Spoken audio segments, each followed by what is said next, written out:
Hello, everybody. Welcome to the Freedom Friday Hour. Welcome, welcome, welcome. It is the date. July 8th, 20, I was going to say 19 something. Anyways, 2016. It's the Mandela effect. You went back in time. I went to 1918. And changed. Or 1916. Hello. Am I even here today? 1916. Wow. See, it's CERN. It's messing with your brain. It's your Rick James Bible. That's the problem. Okay, anyway, it's Friday the 8th. Did everybody get the free ebook, Demons in Our Marriage Bed? See, now I'm talking like you. Demons in My Marriage Bed. A True Story of Spiritual Warfare. Did everybody get that free ebook? It ran from July 4th to today, the 8th. Everybody get that? I hope so. If not, we will hold a promotion again later on in the year. Speaking of books, Amazon, who is the premier bookseller of the world. I mean, there's nothing bigger. If you're not on Amazon, you're missing out. You're in a world of hurt. We have several books. Well, all our books are on Amazon, but several of them are exclusive. One is Demons in a Marriage Bed, and the other one is Eyes to See Unseen Enemies. And the way Amazon works for book writers and stuff, if you give them exclusive rights to it, then you can do promotions like this giveaway we just did, and you can do several. You can advertise on Amazon and things like that. If you don't give them exclusive rights, they just bury you, and you never. No one ever hears from you, right? So they really have a monopoly on all this stuff, and they're really pushing a lot of the little guys out of the business. So, Eyes to See Unseen Enemies. I tried to run an advertisement on Amazon for that book. And it was absolutely fascinating that they came back and they said, well, congratulations, your ad's been approved, right? And the ad is a picture of the book, and you have to do the description and everything like that. Your ad's been approved for Amazon.com website. Yep. Their main website. And it doesn't mean you're going to get seen. It's a bidding process. You put X amount of money on there, and you bid against other people that have thousands of dollars, hundreds of dollars to advertise. So you just get buried anyway. But if you get clicks, if someone actually clicks on your link to look at your book, you pay X amount of money. Right. In our case, it's like 50 cents a click. So if no one clicks, you don't pay anything. That's how it works. It's a bidding war. And it doesn't necessarily mean you're going to get advertised. So that's what I mean. So they said, well, congratulations, you're on the Amazon.com website to be advertised. However, we had to reject your book on Kindle readers. Now get this. On the ebook. Now get this. And they made no bones about it. Here's the reason why. Your book addresses Christianity. Yep, that's what you heard. Quote, unquote, your book addresses Christianity. Because of that, it was rejected from the Kindle reader because it's offensive. It could be offensive. So it said, for further, look up their policy. So I look up their policy, and sure enough, they have certain standards. Obviously you can't have graphic content, and you can't sell drugs, and you can't do this and do this. But on the Kindle reader stuff, because they don't want to offend anybody, they have all these weird, crazy rules. I mean, you can't talk about weight loss, how to make money or get out of debt, and stuff, because you're going to offend people who are in debt or who are fat, who have spending problems, yeah, or eating issues or whatever. Yeah, it's amazing. And but one of the things is religion. You can't talk about any kind of religion.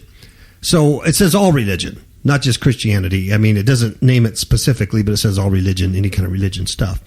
So anyway, so that's why.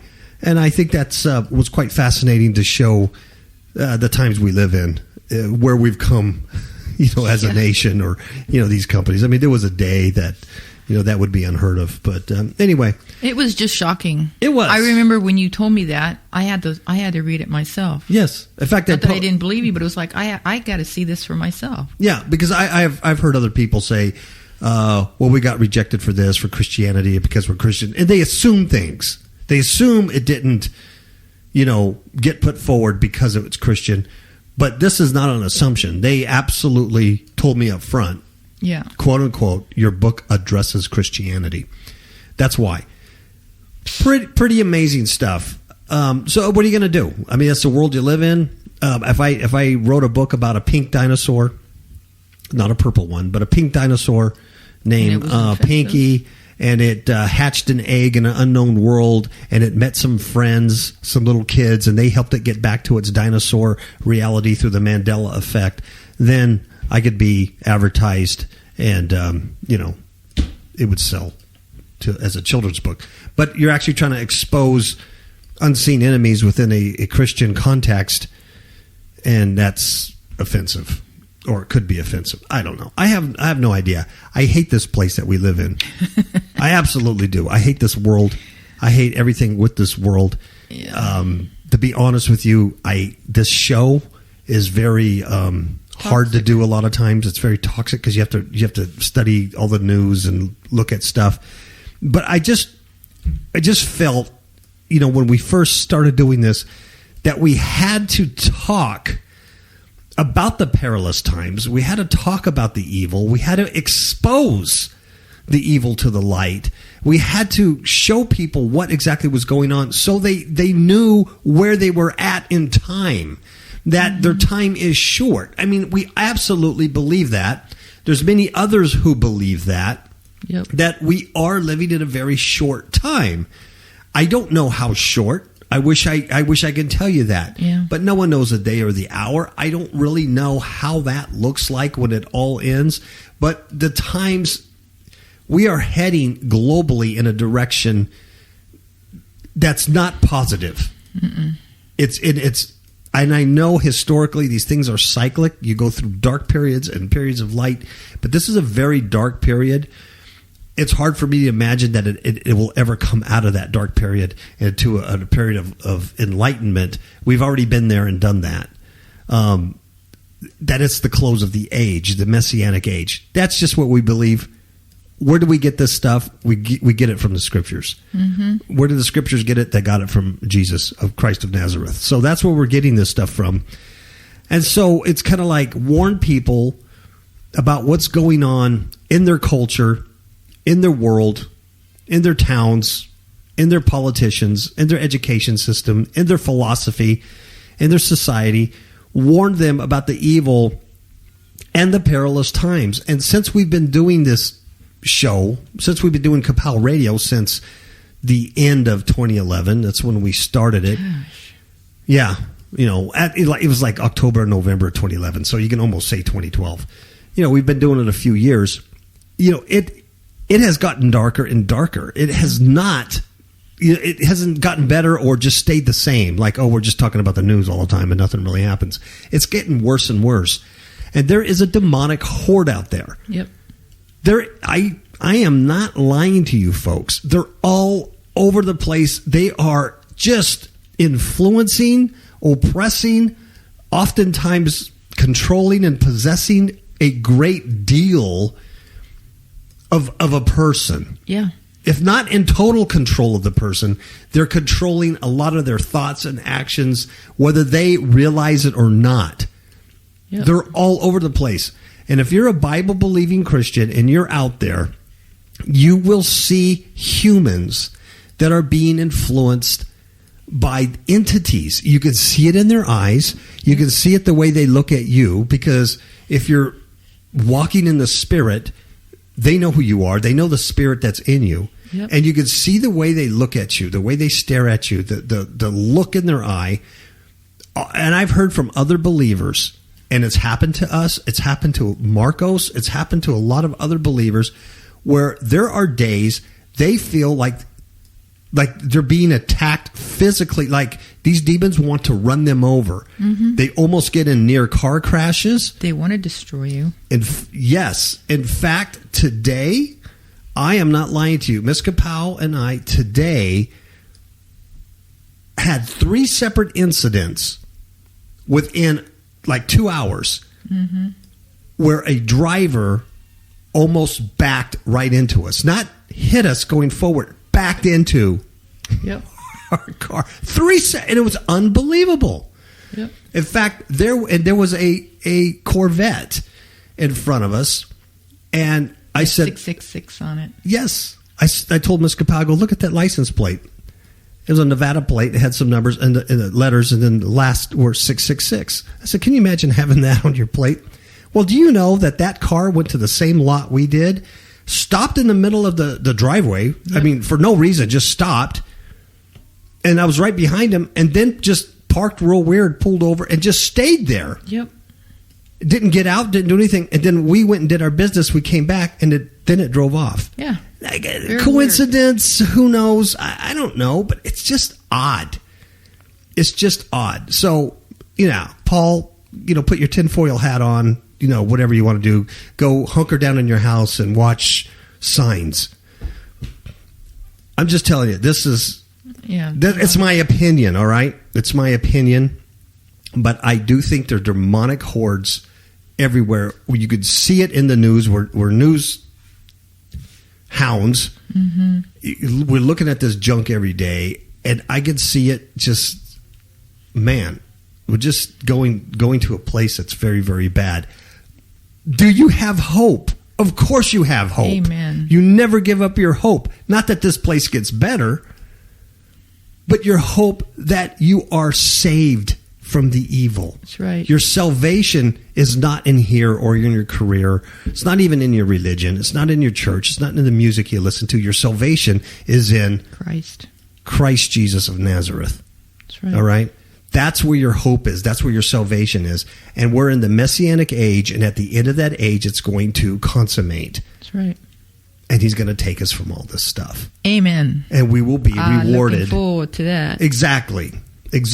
I am looking forward to that. And we will be rewarded with rewards according to how we operated in those gifts he gave us and in walking in the Spirit and what we've done for his mission and commission to help others break away from this darkness. Amen. And that's enough preaching for today. Thank you. Good night. Hey. I didn't get to say what I wanted to say. Okay. So now Miss KAPOW is going to give you the Word of God. And then we're going to talk about several stories. There's a couple of good Islamic Muslim stories that I'm going to open up with. Very interesting. One has to do with hummus. I love hummus. Yes. Well, this guy who loves Allah, he loved hummus too. He loved hummus a lot. There's a story behind that. Allah causes a panic in a bar. That's right. Allah caused a panic in a bar. There were two guys here in the bar. Yeah. One said to the other, Allah, I like your hummus. Actually, they were unrelated, but they do have Allah in common. And then you have One World Obama. He's a globalist. This story's kind of boring for most people, but it's important that you know that the people running this country are globalists. They want a one world government. They want government cheese for everybody. And then I love this story. There is a trained certified psychiatrist, a medical doctor who has training in psychoanalysis, trained at Harvard. He's not an idiot. And guess what he believes in? Demons. He believes in demonic possession and demonic influence on people. Yep. And he's seen it over 25 years of practice. And there's a lot of his peers and other people who are now marginalizing this guy and saying he went wacko because he wrote a book on it. Mm-hmm. But he's actually saying there's something out there that goes beyond clinical psychiatry. Yeah. And I told him, dude, I could have told you that 50 years ago. Well, he's seeing it now. That's good. That is good. And then I think most people may be aware that the Pentagon has now authorized transgender soldiers. Yep. I don't think that's a good thing. I think that can only be a bad deal when you're catering to a certain amount of people based on their gender dysphoria. Mm-hmm. Anyway, there's a lot to it, but we're now going to have transgender soldiers, and they're trying to work this stuff out. I just think it's not good. No, I mean, because you got people who already have a mental illness, I mean, there's something wrong with them. Mm-hmm. And now you're going to put them in the military. Yeah. And do things. It's. Well, you're training them to fight, training them to shoot. You know what I mean? Yeah. Paper cuts. You can get paper cuts in the Pentagon, too. Oh, yeah. It looks bad. Staples. Yeah. So, do you want to give the scripture? Well, yeah, and I do. So I can take a breath here? Yeah. Okay. I'm going to read from Isaiah, chapter I like the way 5. you said that. You said it in a very Walter Veith way. Yeah. Isaiah, yeah. Isaiah 5:20 through 25. And it says, "Woe unto them that call evil good and good evil, that put darkness for light and light for darkness, that put bitter for sweet and sweet for bitter. Woe unto them that are wise in their own eyes and prudent in their own sight. Woe unto them that are mighty to drink wine and might and men of strength to mingle strong drink, which justify the wicked for reward, and take away the righteousness of the righteous from him. Therefore, as the fire devours the stubble, and the flame consumes the chaff, so their root shall be as rottenness, and their blossom shall go up as dust, because they have cast away the law of the Lord of hosts, and despised the word of the Holy One of Israel. Therefore is the anger of the Lord kindled against his people, and he hath stretched forth his hand against them, and hath smitten them. And the hills did tremble, and their carcasses were torn in the midst of the streets. For all this his anger is not turned away, but his hand is stretched out still." Amen. Thank you for that. Okay, before we get started, we're going to take a commercial break, and we'll be right back. Oh, right. I don't know what all this fuss is about these pestilence. I think the scientists are doing a great job. Clueless? In the dark? I think the government's doing a good job. Have no idea what is really going on? I have an app for that. KAPOW Radio Show app for iPhone and iPad. KAPOW Radio Show app for Android. Get the app. Get a clue. Hey, Vinny, I love politicians. I think they've got my best interest in mind. Get the app. Get a clue. FifthHookMedia.com. Okay, we're back from the commercial break. Yay. All right, Allah's. Allah. Allah, potato, tomato. Yeah, whatever. Who cares? The moon god. Allah's panic in a bar. It's a very bizarre story. It is. It really is. And I'll tell you why after I give you the rundown here. This is in, I forget where it was at. Anyway, there's a 21-year-old guy. And he caused all kinds of panic at an Iowa restaurant. When he jumped up on the bar, he yelled at everyone to be quiet. So everybody hushed. And they went, what does this guy want? Mm-hmm. I mean, he jumps on a bar. I know. And there's Very video annoying. of it. There's pictures. It's kind of like one of those kind of cool hip bars. You know, it says it's a restaurant, but it looks like a bar. Yeah. Know? So he jumps up on the bar and he yells at everybody, "Hey, quiet!" And then they all look up at him like, what? And you know what he says? He says, "Allah is the only one true God." Yeah, smack that guy. Right? Well, you know what they did? The patrons, it was a Horse Woods restaurant in Caldwell, Idaho, is where it happened. Originally, it said Iowa restaurant. Now I'm reading that it's in Idaho. So I don't know if it's Idaho or Iowa. I guess it changes? It doesn't matter. I don't know. Mandela came and changed it in the last 5 minutes. That Mandela keeps just creeping around everywhere. But the patrons immediately fled the room. They ran through every door. Sheesh. They left their purses. This is how panicked they were. They left their cell phones on the table. Yeah, see, that's a bad sign. You know you're scared of Allah when that happens. So this idiot causes this panic. I mean, I think if he would have yelled fire, no one would have ran. But he ran. But he was ranting about Allah being the one true God. Okay, so they all split. So he was wearing a backpack. Oh, that's another thing that'll do it. Yeah, he was wearing a backpack. So they thought it was a bomb. There were also rumors he had a gun. His name is Ralmanzo Bell. Ralmanzo. That's a weird name. Ralmanzow. That's a bizarre name. Ralmanzo. My name is Ralmanzo. They call me Rami. What the heck? I don't know. His last name is Bell. He wasn't declaring a terrorist attack. He was merely drunk, said authorities. Police were on scene within minutes. But the bartenders, these guys had some nerve. These bartenders were awesome. They already had this guy under control. There was a bartender named Christopher Azuna. This guy's a hero. Yeah, definitely. In my opinion. Christopher Azuna ripped Bell's backpack off of him and immediately began to run. This guy, this bartender, thought there was a bomb in there. He says, all this is going on real fast, and I'm just trying to get him away. So Azuna, the bartender, ran into a nearby alley with a backpack. He was scared something was going to be inside of it. People were telling him, throw the bag, don't carry it, throw it. And you know what he says? He goes, but I'm trying to get it as far away as possible. You know better. It's better that I would get blown up than 100 people. Oh. Now, that's a pretty stand-up guy. Yeah. That's a stand-up guy. You know what I mean?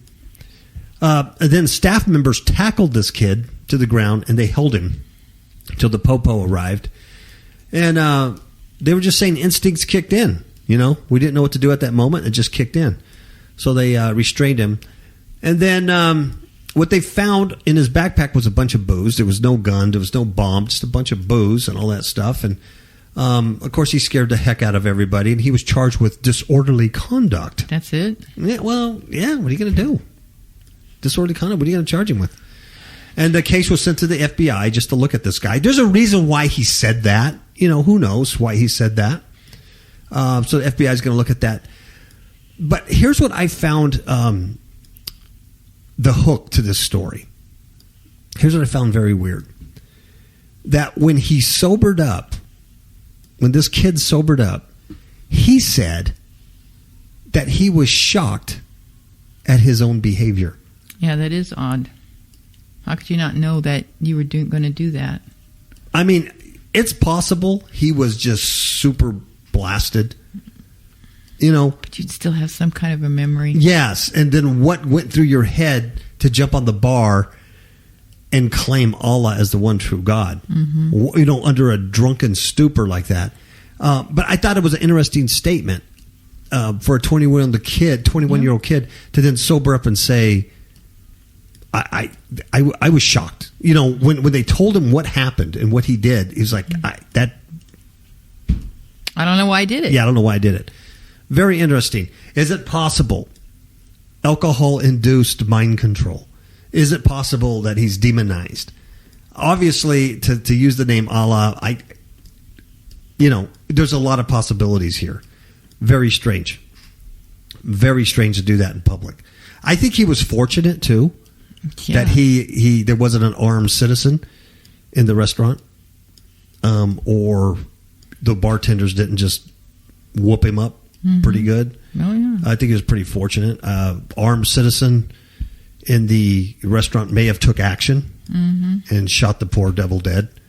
It could have happened. Very dangerous thing to do in today's America. All right. Okay. Speaking of Allah, do you know Allah lovers like their hummus, because they are a religion of peas. Get it? I like that one. That was very clever. A religion of peas, P-E-A-S, peas, because hummus is made out of chickpeas. Yeah. I shouldn't have to explain the joke to you folks. Religion of peas. I found that clever. It's not original. Some comment guy said that. And I thought that was very good. Okay. There was an argument over hummus. And as there usually is. It's there a very is. contentious subject. There is. I mean, some people like their fire red hummus with a little spice to it, and other people just want their, plain hummus with crackers. If you get those two people in a room and you mix it with Allah, fireworks. You have shootings. Well, this idiot was fighting with his dad or family over hummus. Okay? This is in Cincinnati. He shot 2 people. And one of those people was a sheriff deputy, a female sheriff deputy. He shot in the gut. Yeah. With an AK-47 style rifle. I don't know what caliber it actually was because they can't find the rifle anywhere. You know, some of the family members somewhere around there have it. Of course. But he shot a sheriff deputy and he shot his father in the hand. Oh, there you have it. Because he wouldn't give up the hummus. Why is this important? Why is this important, Brother KAPOW? Why are you telling me this story? Because his name is Mohammed Laghoui. Mohammed Laghoui. He's a Muslim. He looks like a Muslim. He has that whole Muslim head about him. The Muslim beard, the Muslim eyes, the Muslim face. Yep, very Muslim. And he wants his hummus. So Mohammed Laghoui, he's 19 years old. He's accused of shooting his father and a deputy. And then he led the police on a 7-hour manhunt. Can you believe that? Yeah, he was indicted on 10 charges, including aggravated attempted murder. Oh, now, here's what happened. One of the bullets that he shot went through the house he was in, went to his neighbor's house, into his neighbor's house, in the neighbor's child's bedroom. That's so went scary. Through the bedroom, went through a dresser drawer, hit a metal object and ricocheted and landed in a chair or something. It is. So it had to be a high-powered rifle. It probably was an AK-47. And the thing is, the neighbor said his son and some friends were playing in that very room about 30 minutes prior. Oh, isn't that scary? I think that's scary. Yep. The neighbor made the comment to his wife. He says, man, that sounded like gunshots that were literally in the apartment. And this guy lives in an apartment a few doors down from the Laghouis, from Muhammad. So the neighbor heard this gunfire. He witnessed all this commotion. But he stayed indoors, which was smart. And the kid was 8 years old. And there's a bullet hole in this guy's house. Yeah, pretty scary stuff. I'll see. So while they were looking for this guy, he shot a deputy, the whole bit. And it was all about the hummus. All about the hummus. See, that's because the hummus was his god. Now, the guy's gun that he used, legally purchased. So, once again, he's facing a maximum of 68 years in prison. Over hummus. That's stupid. Over hummus. So, Allah go crazy. All I know is hummus. Okay, I don't like this guy, this Obama guy. Really? I had no idea. No, I don't like him. He's a socialist. He's a Muslim. He's a Satanist.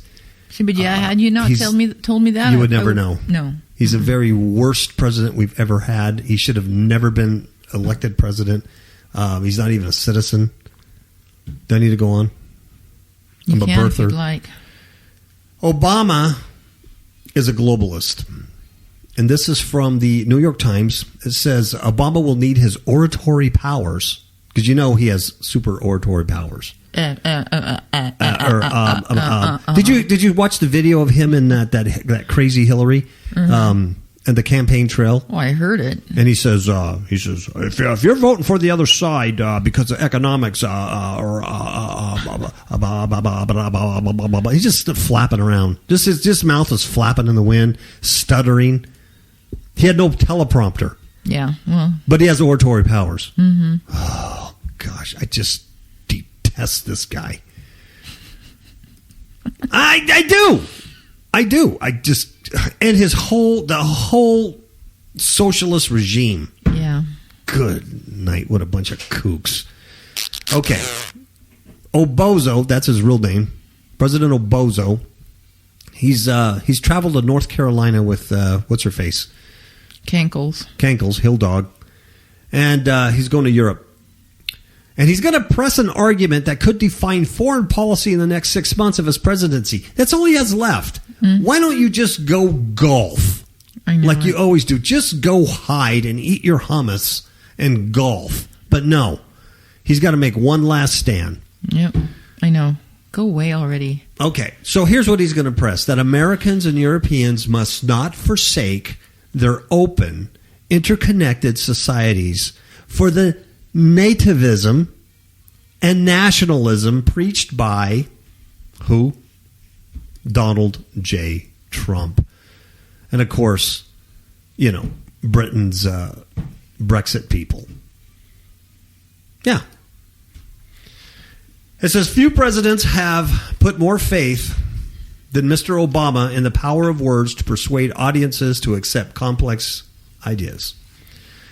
Whether it is the morality of a just war or the imperfect nature of American society.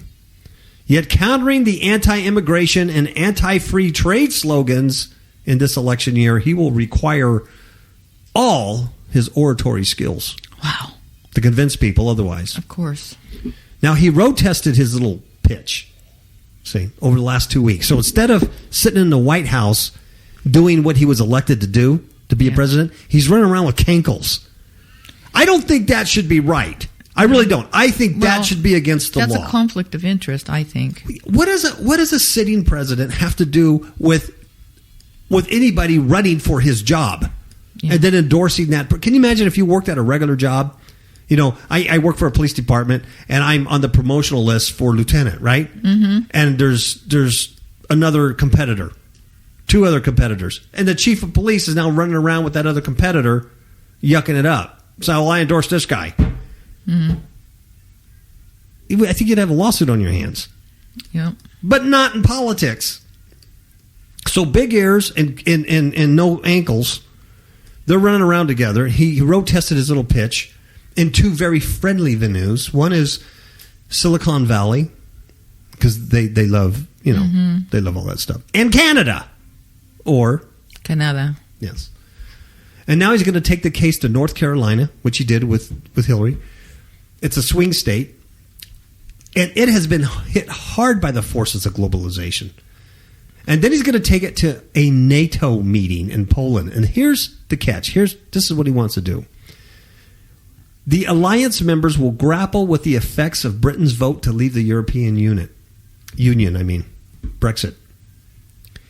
He wants to unite everybody under NATO. Mm-hmm. That's his whole deal. Agenda. Mm-hmm. Yeah. That's his whole deal.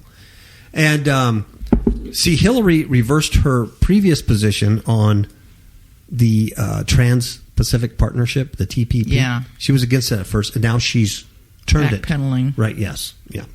But see, it's free trade and all that stuff. Very, very, very political right now. Yep. So now, Obozo's making a valiant attempt to build support for freer trade. Mm-hmm. He's trying to do all this stuff, right? But what he's trying to do is get everybody globalized under NATO, under the agreement. Let's all just be one. Let's not have this nationalism. Let's not have this nativism.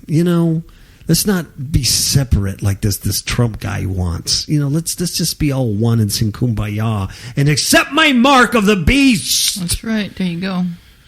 I know. Boring as heck, but you just need to know what this guy's doing. Okay? I think so. While we're all asleep, he's doing stuff, and he never quits doing things. Does he? Nope.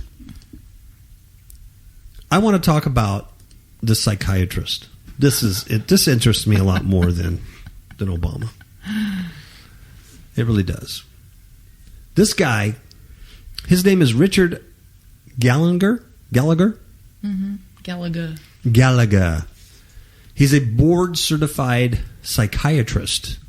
He's also a professor of clinical psychiatry at New York Medical College. He's Harvard-trained, by the way.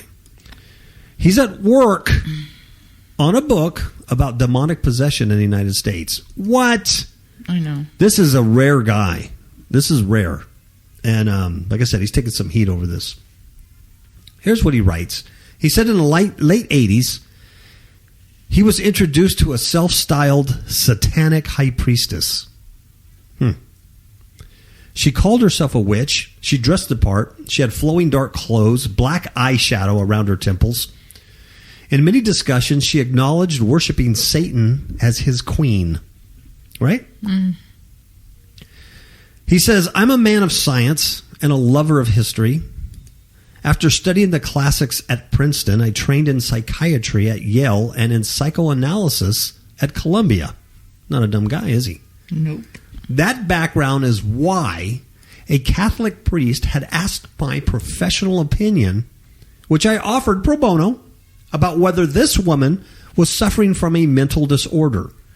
I think that's interesting, that a Catholic priest had asked a psychiatrist opinion about this person. Like, is she just mentally ill or what, before I deal with her? Mm-hmm. Okay? So, this was at the height of the national panic about Satanism. You remember that McMartin school case in California? I do remember all that. Stuff, yeah.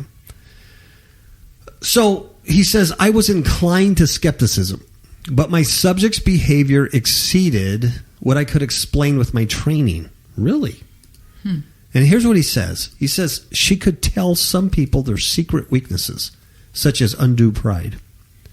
She knew how individuals should never known had died, including my mother and her fatal case of ovarian cancer. So in other words, she had like a spirit of divination in her, right? Mm-hmm. She had a spirit of Python. 6 people later vouched to me that during her exorcisms, plural, they heard her speaking multiple languages, including Latin, completely unfamiliar to her outside, to her outside of her trances. So she's speaking a known language, right? So he says this was not psychosis. It was what I can only describe as paranormal ability. I concluded she was possessed. Much later, she permitted me to tell her story. So that's how this guy got his start. So he's been doing this for 25 years. I'm glad. I mean, that he was open to that. Yes. Like, because there's a lot of people that can get help that way. Mm-hmm. Yeah, instead of just dismissing it and going, well, I've never seen something like this, but she's obviously making this up and her mind is so strong that she's speaking Latin when she doesn't know it. Right. Yeah, I'll give him that. He says the priest who had asked for my opinion of this bizarre case was the most experienced exorcist in the country at the time. He was a sensible man. And I told him that even as a practicing Catholic, I wasn't likely to go in for a lot of hocus pocus. Well, he replied, unless we thought you were not easily fooled, we would hardly have wanted you to assist us. So good for the priest also for engaging this guy. So began an unlikely partnership for the last 2.5 decades. Over several hundred consultations, I've helped clergy with multiple denominations and faiths to filter episodes of mental illness, which represent the overwhelming majority of cases, from literally the devil's work. He says, it's an unlikely role for an academic physician, but I don't see these two aspects of my career in conflict. The same habits that shape what I do as a professor and psychiatrist, open-mindedness, respect for evidence, and compassion for suffering people, led me to aid in the work of discerning attacks by what I believe are evil spirits, and just as critically, differentiating these extremely rare events from medical conditions. My goodness. It'd probably be a very interesting book. As long as it's not based on religion, Amazon won't reject them. Yep. It is possible to be a sophisticated psychiatrist and believe that evil spirits are, however, seldom assailing humans. Most of my scientific colleagues and friends say no because of their frequent contact with patients who are deluded about demons, their general skepticism of the supernatural, and their commitment to employ only standard peer-reviewed treatments that do not potentially mislead it's a definite risk, or harm vulnerable patients. But careful observation of the evidence presented to me in my career has led me to believe that certain extremely uncommon cases can be explained no other way. Wow. And it goes on, and he talks about the Vatican, and he talks about the rise in exorcism. Yeah, we read that a lot. We have, anyway. And he says all the priests that he's meeting, he says the demand for exorcisms are rising. He says the United States is home to about 50 stable exorcists. Those have been designated by bishops to do this kind of thing. And he goes on and he gives stats about all this stuff, about how some places are even doubling the number. You know what's sad is that they're only addressing the Catholic Church, not saying anything about, Yeah, about other any churches or about like that. Real. I don't like to use the word exorcism. Real Deliverance ministry. Yeah, deliverance ministry and the casting away of these things, ekbaloing them nasty things, in the name of Jesus Christ of Nazareth. Right. So he believes that he's seen the real thing. He says assaults upon individuals are classified either as demonic possessions or as the slightly more common but less intense attacks, usually called oppressions. Mm-hmm. He says a possessed individual may suddenly, in a type of trance, voice statements of astonishing venom and contempt for religion while understanding and speaking various foreign languages previously unknown to them. Mm. The subject might also exhibit enormous strength or even the extraordinary rare phenomenon of levitation, even though he says he's not witnessed levitation himself. But half a dozen people I work with vow that they've seen it in the course of their exorcisms. He or she might demonstrate hidden knowledge of all sorts of things, like how a stranger's loved one died, secret sins they've committed, even where people are at a given moment. These are skills that cannot be explained except by special psychic and pre-natural ability. Or preternatural ability, excuse me. So he says, I have personally encountered these rationally inexplicable features along with other paranormal phenomena. My vantage is unusual. As a consulting doctor, I think I have seen more cases of possession than any other physician in the world. Because he recognizes it. Mm-hmm. And then he goes on, he says most people just suffer from problems of a mental disorder, things like that. Psychosis and pseudo-possession and things like that. But he does say there are those out there that you can't explain. And he says, as a man of reason, I've had to rationalize the seemingly irrational. Questions about how a scientifically trained physician can believe such outdated and unscientific nonsense as I've been asked have a simple answer. I honestly weigh the evidence. I have been told simplistically that levitation defies the laws of gravity. And well, of course it does. We are not dealing here with purely material reality, but with a spiritual realm. One cannot force these creatures to undergo lab studies or submit to scientific manipulation.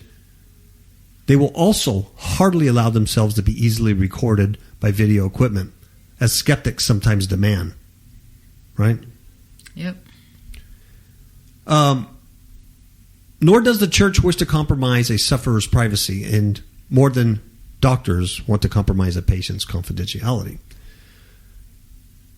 So as a psychoanalyst, a blanket rejection of the possibility of demonic attacks seems less logical and often wishful in nature than a careful appraisal of the facts. As I see it, the evidence for possession is like the evidence for George Washington's crossing of the Delaware. In both cases, written historical accounts with numerous sound witnesses testify to the accuracy. So he's saying, I've seen it, I've tested it, it's real. Mm-hmm. So he's written a book on it. I don't know the name of the book, but it might be pretty good.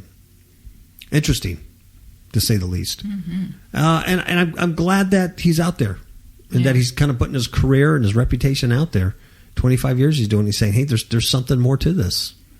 Something more to this. Yeah, there's I'm reading something here on Yahoo. These two people wrote against Mr. Gallagher, and one says, it scares me, considering the fact that as a psychiatrist, he deals with people who have mental illness every day, and if he tells them that they're possessed by demons, he's going to do more damage than good. And the other one says, demon possession can be real. Sometimes, however, other real things are mistaken for demon possession, such as bipolar disorder and depression, etc. Now, I'm under my personal belief that all that mental illness is demonic. Yes. I agree with you 100%. You know what I mean? I don't separate the two. No. I mean, I think you can have real mental illness if someone got conked in the head or they're deprived of oxygen in the womb. Which is trauma, though. You know, things like that. Yeah, it's trauma. And God can heal those traumas also. Mm-hmm. But for the majority of cases, no, it's all demon related. Same as the majority of illnesses. Mm-hmm. You know, I mean, just read the Gospel of Mark. Look at Jesus' ministry. Right from the start, the expelling of demonic forces in relation to healing the sick. Yep. It's all the same. It's all related. So, because that's what these things do. They attach to human bodies. That's right. And they make you sick. Doesn't mean you're possessed. Doesn't mean you're oppressed. It just means they have attached to a part of your body and they're making that sick. Mm-hmm. All right? That's what they do. They're just filthy, nasty creatures. Yep, that's all right? true. Okay, transgender soldiers. What are we going to do, Ms. KAPOW? What are we going to do? This is Washington, Associated Press. Pentagon. Pentagon. I like your other word. I know. It's a lazy word, Pentagon. Pentagon ends a ban on transgender troops in the military. Transgender people will be allowed to serve openly in the U.S. military. There you have it. The Pentagon announced last Thursday, ending one of the last bans on service in the armed forces. That's going to be interesting. That's so annoying. Saying it's the right thing to do, Defense Secretary Ash Carter laid out a year-long implementation plan declaring that, quote, Americans who want to serve and can meet our standards should be afforded the opportunity to compete to do so.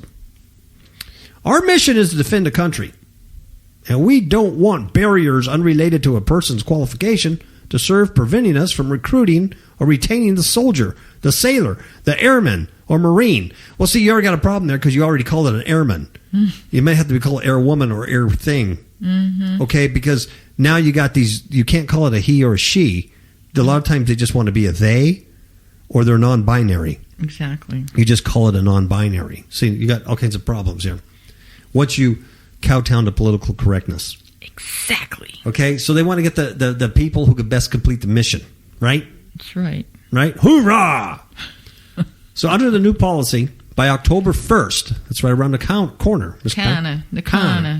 Transgender troops already serving, check this out, should be able to receive medical care?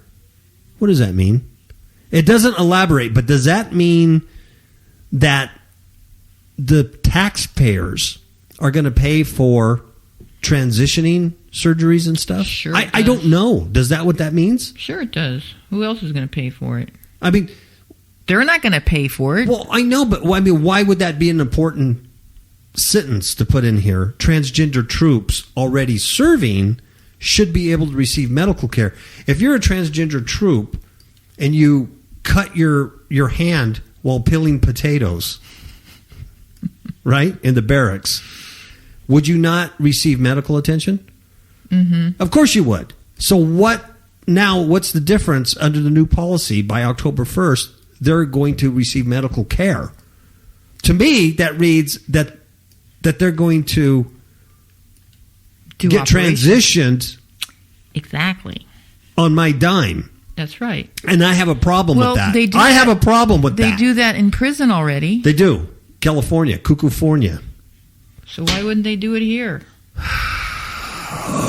The other thing they're going to be able to do is they're going to be able to begin formally changing their gender identifications in the Pentagon's personnel system. There you have it. I think that's just a computer thing, I think. So you're going to go from Paul Villanueva to Paulina Villanueva. Hey, I would make a good Paulina. Yeah, you know that. I can cry. At a drop of a hat. You make me so sad. I hate you. You're so mean. A year from now, the military services will begin allowing transgender individuals to enlist as long as they meet required standards. And check it out, they have to be stable in their identified genders for 18 months. So in other words, you can't be gender fluid. No, so if you're a dude, pick a side. Pick a side. If you're a dude that thinks it's a chick, then you got to stay a chick for the last year and a half. Exactly. You can't go, now I'm a turkey. Even if it's a female turkey. You got to stay, right? Well, see, that means also that they're going to do some heavy psychiatric mumbo-jumbo with you, which is going to cost money as well. Yeah. So all the prices, see how that goes? A lot of money. You're going to pay for that. A lot of money for the Rainbow Coalition. Carter's announcement comes despite concerns from senior military leaders. Oh, why listen to these guys? They're just senior leaders. Why listen to them? Their concern is that the department is moving too fast and more time is needed to work through the changes. They're not saying don't do it. They're just saying let's take our time with this. There's some repercussions here. He said he discussed the plans extensively with his military leaders and that based on their recommendations, he made adjustments to the timeline. He said he has been told the services now support the timeline. Under the new policy, transgender troops will receive any... Oh, here it is. Oh, Ms. KAPOW, I found it. See? I found the nugget I was looking for. Ta-da. Rise up and take note. Under the new policy, transgender troops, I like that, or TTs. I like to call them TTs. Transgender troops would receive, drum roll please, any medically necessary care, including surgery. See? I told you. I told you, Jerry. So, medically necessary means if I'm a transgendered woman, I need a transgendered woman part thing.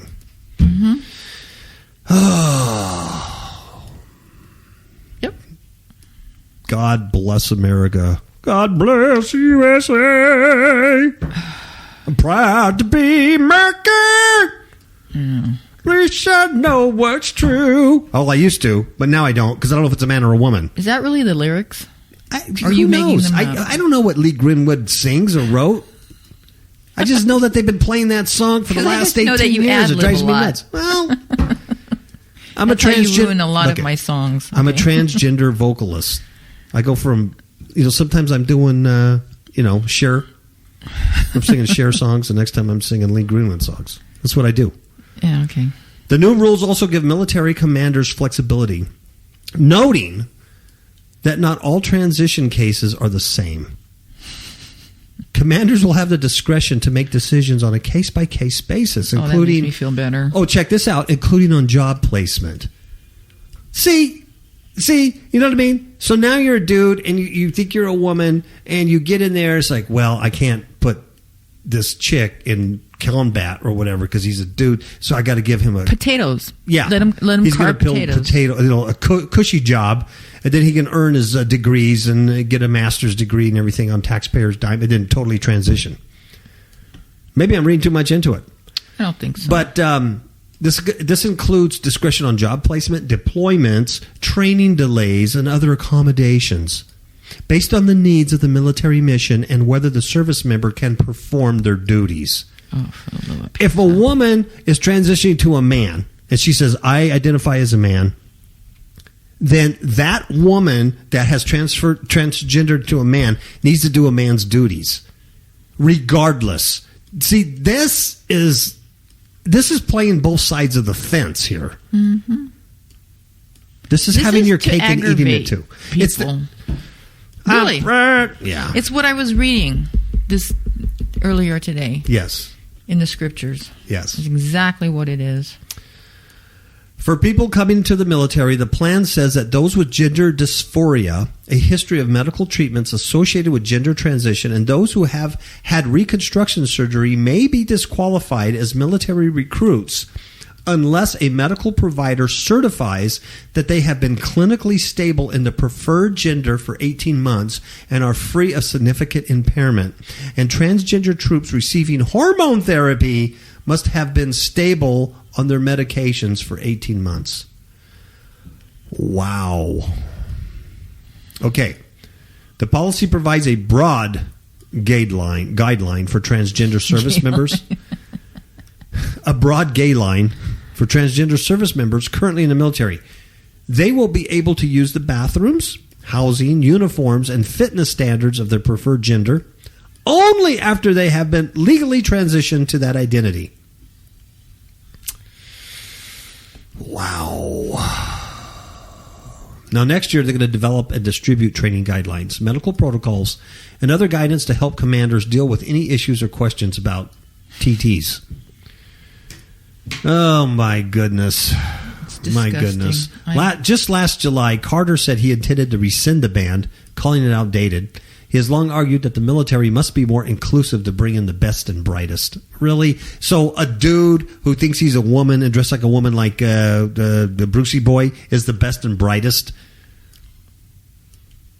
Or Chaz Bono? She's the best and brightest? No, because she's a little overweight. That's because they're trying to put on weight so they can look like a dude. This really gets my... It gets your goat, doesn't it? It gets your hummus. It gets my hummus. Oh, man. Well, at the time, this Carter guy, he ordered a 6-month study. Wow, 6 months. To include extensive medical and scientific research and discussions with other nations and companies. Oh, for the love of pizza. Oh, yeah. Oh, for the love of pizza. He extended the study because the military wanted more time.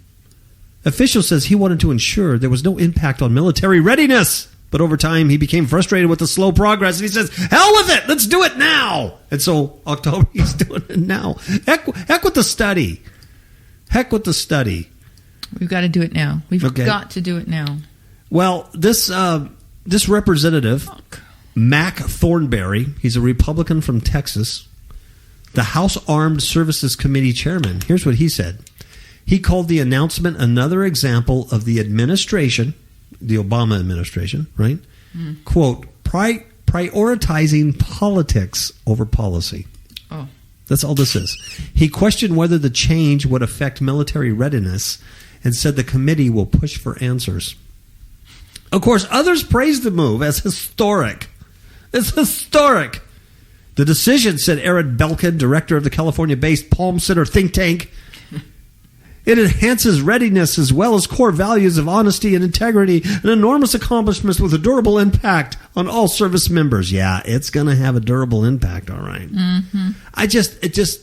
It's one thing to do this on your own, and you want to have gender dysphoria, have at it. It's another thing to have taxpayer money pay for that stuff. Exactly. You know what I mean? Oh my goodness. All right. It's disgusting. Yeah. It just really irritates me. It does.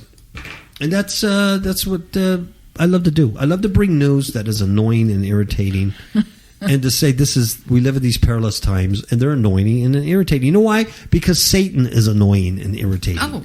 The demonic influence. He's like one of those flies, you know? It's like you have all that sky, that air to fly around in. Yeah.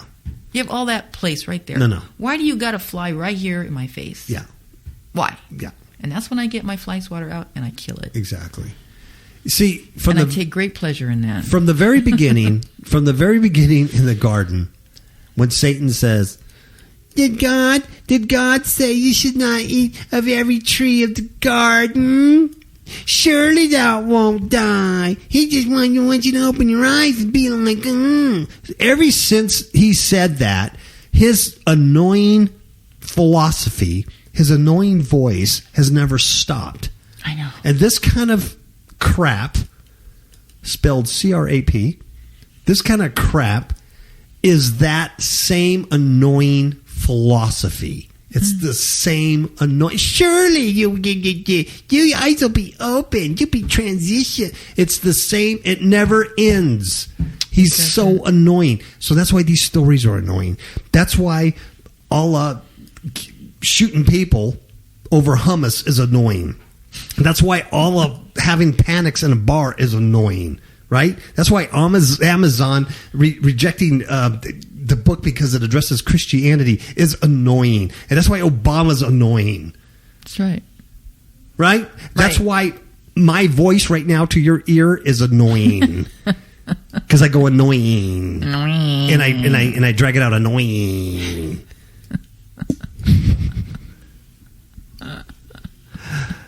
Okay. We're a little angry. I'm not angry. I'm hungry. There's a difference. I said we're a little angry. Oh, yeah. There's a difference. I need some peanuts and hummus. Hummus. Yeah. Or I'm going to get mad. Say goodnight, Miss KAPOW. I got to go. Seriously? Yeah, I got to go. Ciao, babies.